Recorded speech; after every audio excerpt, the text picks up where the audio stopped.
Hey everyone, I'm Bo Pearson, strength coach consultant at Volt, and today we have an awesome panel of three high school strength and conditioning coaches from the Volt family. And they've done an awesome job during COVID-19 of keeping their athletes active and engaged while at home in this remote training scenario. Now during this panel, they've opted in to share their ideas and their strategies for how they've been able to do so.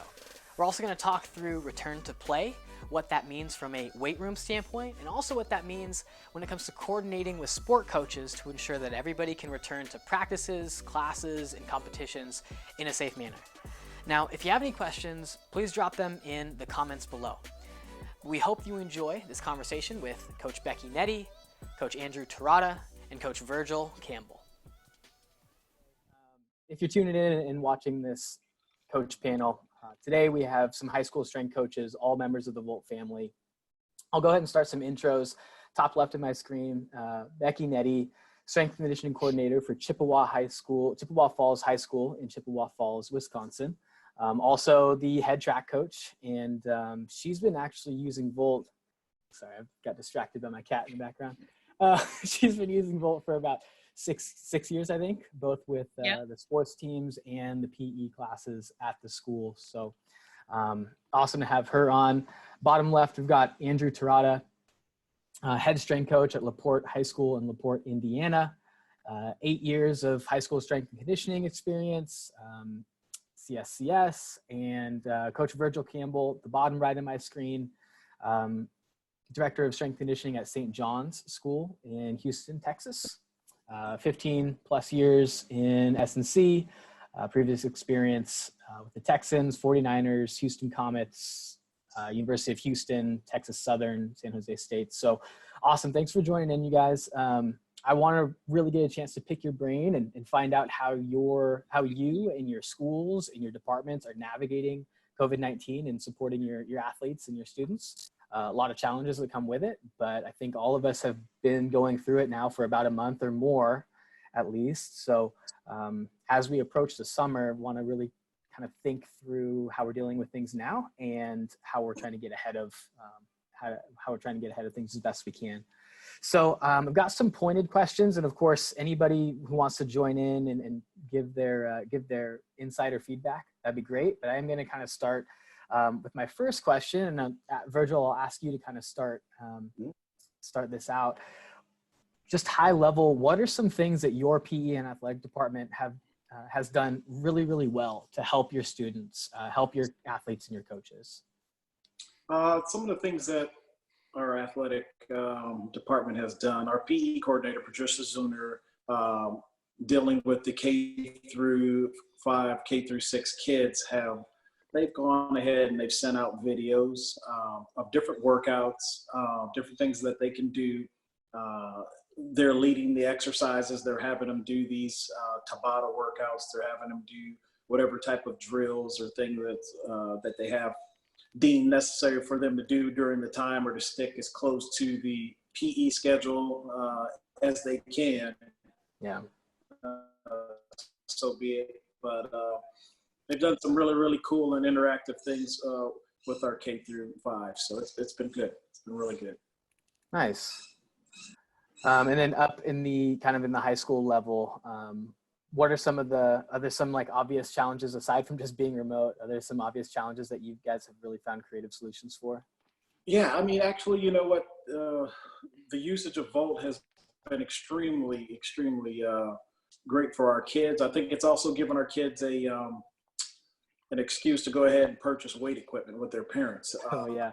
Just because everybody's been cooped. And so now, given where I am, the kids will have excuses to have their parents buy it. And so they're working out, and they're actually enjoying using Volt through the body weight workouts and through the, the resistance training workouts. So it's been a great tool for us to have. Very fortunate. We just so happened to start using it this past year. It an easy and seamless transition through COVID. So nice. And then one more follow-up question, because you brought it up, and then also Becky and Andrew, if you want to kind of jump in, I'm sure you're probably talking similar topics with your athletes. But Virgil, if athletes or their parents are going out and buying equipment, are there certain things that you're having them prioritize that are maybe more scalable? You know what? If I could do that, that would be great. But no, I don't want to be the fall guy, so to speak, to say you need to go out and purchase X, Y, and Z. You know what I mean? Yeah. Because everybody's level of income is a little bit different. But you know, as long as they're moving, as long as they're doing something and staying active, then that's my whole thing of just making sure you're getting out and doing something. But no, you got to go get this. No chance. Yeah, for sure. Andrew and Becky, have you guys kind of given any direction of athletes been asking you for advice on what to get? Andrew, you want to go first or want me to? I'll go ahead. You know, the big thing is, you know, the kids get to work a lot more mobility with the stuff that we're doing now, you know, the body weight stuff. But I've just kind of advised some kids, you know, going over to Ace Hardware, you know, just purchasing small things here and there, household items that can add some resistance. Like, we're not going to be able to go out and buy, you know, like Virgil was saying, you can't tell them what to go out and buy. You can advise them on things based on what their budget may be. You know, and that's just some things that we've done. We've also Beachbody, I think the Beachbody app, you can go on there. There's different programs. We've actually used Insanity before just as a different means for like conditioning, you know, throughout our semesters. But I know on their app, you know, they've got all their programs that are free for like a 2-week trial. And so like each day, just advise the kids, hey, try doing this day, or try doing this. Just something that gets them from just doing push-ups, air squats, pistol squats, lunges, you know, every single day, or getting outside. For us, we had kids actually like had their parents build some like makeshift like squat racks. So they took 2x4s and they put a squat rack together. And then we have a CrossFit gym, actually where my husband's employed at. They rented out equipment to members. So some of our students who are members there, they're able to rent out a barbell or some plates or boxes and stuff like that. So that was really a good way for them to get some equipment. And then just if kids had equipment from like previous family members, or if they already had it, I know we had a couple parents like build other like metal racks instead of spending money on buying them because you can't find anything around anyway. I mean, everything's sold out. So we had some really cool ideas of what kids are doing, but those kids who want to work out, they're going to find ways to work out. And then if there's kids that are okay with doing the body weight exercises, or like Virgil was saying, like if they can't spend money on it, they're finding ways to work out with what they have at their house. So really just kind of, hopefully they're moving around doing something, but they're getting creative, that's for sure. That's I just wanted to add to that just for a quick second. One of my kids was like, hey coach, I was lifting up my baby sister for curls, and then I was pressing over the head. So I was like, okay. Like, how old is she? He said she's 3. She's perfect. I said, all right, that's fine. That's definitely not the one that you're advising, but that is funny. Yeah, it's great. It's good. That's funny. Yeah, small children, pets, whatever is just around the house. I think all three of you mentioned, just giving athletes the variety and the autonomy to choose different activities is huge. And that's also something I've been hearing from a lot of coaches is, if they have Volt, that's an awesome option for them. But, we want to make sure that they get as many opportunities as they can, because they're going to be inside for most of the day. They want to give them something productive to do and something novel to keep them interested. When it comes to other tools for staying connected with your athletes, and you might, if you're a sport coach, you might have more interaction with others, but other tools, Andrew, you mentioned Beachbody, other kind of technology tools that you guys find yourselves using for training, for communication, anything that's been helpful during this remote scenario? Am I going? Was this my question? Oh yeah, Becky, sorry. This one's for you to start out with. So we have a Google Classroom. We call it Try High Strength and Conditioning. And what I've tried to do is invite all of our athletes into that program, and that way I can post different workouts, have different drills, and it's kind of up to them to choose what they want to do as far as what they have equipment for. If they just want to go ahead and run, well, I have a little workout in there for a running workout. I also have social media pages, so I have a Twitter account, an Instagram account, and then a Facebook account, and I try to update those. I do daily challenges on my Instagram page for the kiddos, just easy body weight stuff. I've done a couple live workouts with Instagram with them. And then the Volt app, since I'm a track coach, I have access to a Track Wired program. So it spits out different workouts based on your event. So that's been really helpful for me as a track coach, because instead of me just sitting writing workouts, and I can just put information in there and then it spits out the workouts for them. So that's kind of what we've relied on as far as technology for us. But Yeah, trying to give kids a variety of workouts, and they pick and choose what they can and what they have access to. So it's worked out pretty good. And you're going at it from, at least for the communication piece, you're going at it from several different angles, right? You're using Google Classroom, you're using the various social media channels. That's awesome. Do you think, I mean, in terms of your athletes receiving that information or engaging, has that met your expectations? Is it lower or higher than what you expected? It really kind of depends on the day. I know my track kids have been really liking the workouts that I've been sending them. As far as just like the general population, whether it's the athletes or the PE kids, I think they're doing the daily challenges. They have to like do a poll question, like, am I going to do 100 squats today or 100 push-ups? Well, instead of hoping that they just click on it, I hope they actually do it. Yeah. But there's been a lot of kids that have interacted with that. So Cool.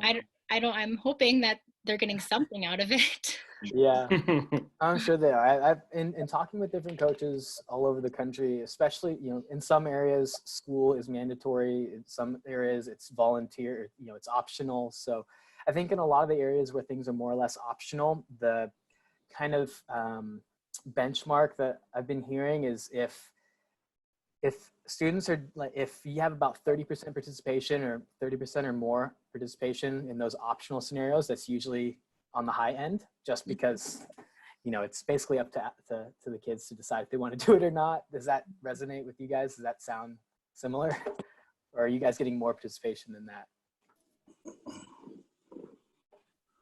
I can speak to what's going on in our spring season right now, which just came to an end from last week, but the coaches in particular, if it's that particular season, which it was spring, like for lacrosse, let's just say right now, the lacrosse coaches would have conditioning, so to speak, twice a week, whether it's yoga, whether it's Zumba, whether it's them doing the workouts and joining in.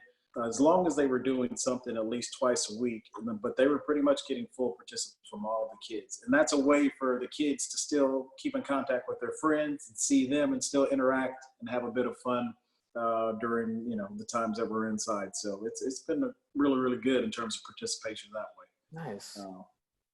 Nice. We're kind of similar to that as well. We've had some of our coaches that have done like Zoom meetings with their teams just to interact with them. I know we've done, our volleyball team just recently did one of those videos where they were practicing bump set dig and stuff like that. They pass the ball on and all of a sudden it flashes to another teammate, and we've had some of our teams doing that. Or some of our other sports, I know our football team has set up a Google Classroom just to stay in communication, just to keep the kids involved and not losing them, down the final stretch before school ends and then our summer piece hits. So I know we've been, all of us have been trying to do everything that we can to just keep the kids active and involved and just not having them have a mental breakdown because they can't be with their friends or they can't, they're not playing their sport, so. Yeah, it's gotta be so difficult for them. Yeah. I mean, yeah, so much of high school is just social. So at least from what I remember. Cool. So I do want to ask you guys about your own productivity and wellness as coaches, being in a different day-to-day environment. But before I turn it to the coach side of things, one more question, and this is for anybody. I think, Andrew, I'd planned on asking you this specifically to lead out, but Okay. in terms of return to play, knowing that some kids are going to be more active than others, knowing that you may or may not have a whole lot of time before seasons start up, just depending on what your school commissions or your athletic commissions end up doing. How are you trying to think about having kids safely return to play, safely return to practices without a huge spike in injuries happening? To kind of touch on that, I go back to my mentor, coming up through college and then getting into my first couple jobs. Brian Clark would always talk with the athletes about starting off slow, but treat it like you're trying to build a house. You don't want to start with putting all the sexy components in the house. You want to start off with the foundation, the framework, and that's kind of like what we're going to have to follow for us. Some of these kids are able to work out at home, but we don't get to watch their technique on a daily basis like we're used to. We don't get to correct things that they may be doing wrong. Some of them might start developing their own type of habits that we don't want in the weight room. So we have to always start off slow. I'm going to approach it as if it's going to be my first day back at this job. I don't know what these kids have done. I haven't seen everything that they've done. So it's going to be that approach of, hey, we're going to start off with body weight. We're going to go into kettlebells, go into dumbbells, start to add a bar, then add weight to the bar, and just doing everything that we would normally do, as a team, but it's going to be a little bit of a process. It's not something we can just jump right on into, and first day back, we're going 5 sets of 5 on back squats and power cleans. It's kind of just refining technique from what they had before to what they're moving into now. So. Yeah. Nice. And Becky, I know you usually have a pretty involved and highly participated in summer weightlifting component as well. So what is that kind of shaping up? What are you kind of planning for this summer? Well, it's really hard because if we don't get to have the kids until July, that's only 4 weeks before football starts, because our football season starts at the end of July, beginning of August. So the biggest thing, kind of going off what Andrew said, is you kind of got to start at the beginning, or like, normally when we come into the summer, we've been training for 3+ months and we're ready to go in the summer, and our percentages are high, our lifts are pretty good, but now our percentages have to go back down. And, maybe we do have to do the goblet squats and the dumbbells and really take a step back. So it's just slowly building back up because we don't know what they've been doing for the past 2-3 months. So by the time we see them, we haven't seen them since March 14th. So that's a long time, March 14th to July 1st. We don't know what they've been doing. So kind of going off what he said, just building it back up, starting from the ground up. And those kids who have been working out, they can push themselves a little bit more. But those kids who haven't been doing anything, it's really just the basic foundation. Yeah. And I know as strength coaches in your guys' scenarios, you're working with a lot of athletes in different teams. Is there a concern in terms of trying to just make sure that the sport coaches are going to do the right things when they return their athletes, trying to make sure they're not doing the gauntlet conditioning test that, just crushes everybody? Is that kind of a concern? Yeah, absolutely. I would say first and foremost, when we get back, that meeting needs to be held before we even decide what's going on or what they're trying to do. I think it needs to be all hands on deck, and, whether from the first meeting, the coaches need to know how serious it is, because, we all know we have coaches that will want to go 100% from the first day. So they're just kids, they can handle, and so, I think first and foremost, safety first. And I think if there's a meeting conducted by us and admin, knowing that the severity of this is, it's imperative. So they need to know what's going on, how we're going to go through the plan of action, so to speak, and then, come up with those practice days, come up with those practice plans according to their levels. So Yeah. Yeah, it's going to be key, especially because it's likely going to be summertime and it's going to be really, really hot outside. It's going to be even more of a danger. So, okay. So appreciate you guys sharing that. I want to kind of turn this around to just from a coaching standpoint or professional development or personal wellness standpoint. Obviously, your working scenarios now are a lot different than they would normally be. You're not with athletes. You're not in the schools. You're at home. And so what are some things that you guys are doing now to really focus on your own health, your own wellness, and try and be as productive as you can be in a different environment? And who did I want to, I think this is an open-ended question. So whoever wants to jump in first, go ahead. Is this all like minus the wine and the beer as talk, or no, or just to keep our scent from our kids, or what? No, just no. In all fairness, it's we get cabin fever too, right? We need to go outside, walk the dog. We need to go run. We need to still lift.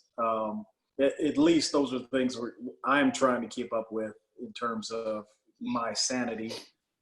Teaching my daughters, the new math and everything like that. So I'm trying to stay as sane as possible. So, but I'm in the garage normally, in the gym, behind me as much as possible. Yeah, for sure. My husband and I both are at home, and we have a 20-month-old too. So we're trying to balance the time with, okay, you take care of her while I work out, and vice versa. So we're kind of on different workout schedules, but it's actually kind of benefited us because now we can actually work out a little bit more than we had before. With track season, I was never able to really get a good workout in just because I was pulled in 25 different directions. I've been loving the Volt program personally. Both my husband and I have used it. And it keeps me sane. He knows I need to work out. I know he needs to get a workout in. I work out a little bit more than he does. But we're finding that okay, you work out, I take care of the kid, and vice versa. So no, I'm just glad I have a program to follow because I am really bad at making up my own workouts. And then I'm like, I don't know what to do. So it's kept me on track. Yeah. I'm kind of in the same boat. My wife is actually working from home, but I think the one thing that has really helped us out is we stay on a schedule. It's not one of those 20-point schedules that every hour in the hour there's something to be done, but we try to keep the same somewhat schedule. Let's make our coffee by this time. Make sure we're eating lunch at the same time every day. Just something, we have, our daughter will be 3 in August. And so she's everywhere and all she wants to do is play. And it's okay, mom and dad need 5 minutes to sit. But we try to keep her on somewhat of a schedule. She was used to being at a babysitter's house, and at this time she's eating lunch. This time she's down for a nap. This time they're up and they're playing or they're outside. And that's somewhat helped us too, is trying to, not a strict schedule, but try to stay around the same time constraints for certain things every day. And it's really helped us mentally to where we're not going to just lose our minds over being stuck inside. And the same is how we work out too. Just when she goes down for her nap, that's when I get my little hour and a half to unwind and work out. And then my wife will do the same thing later on. So, that's what we try to do.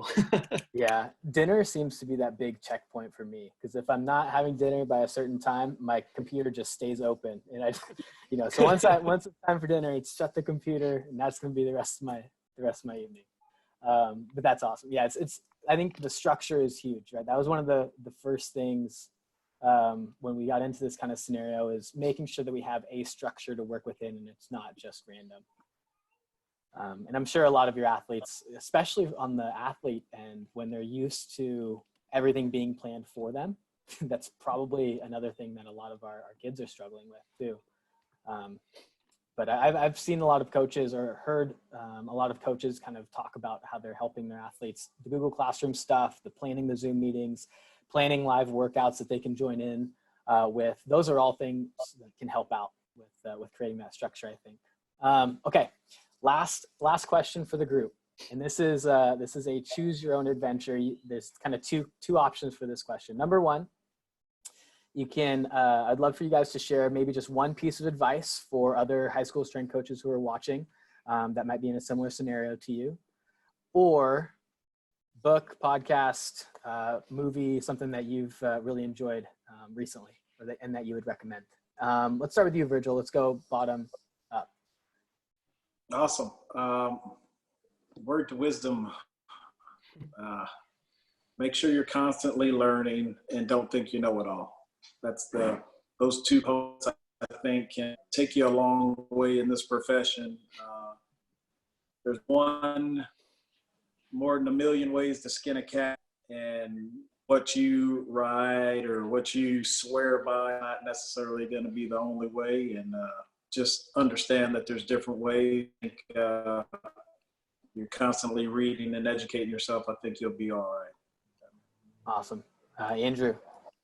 For me, it's, I've started to read more of the books that I've had. Some of them I've reread, but one of them that really I've taken to since being in quarantine it's called Make Your Bed by William McCraven. He was a Navy, high-ranking Navy officer. I got to hear his commencement speech that he did at Texas.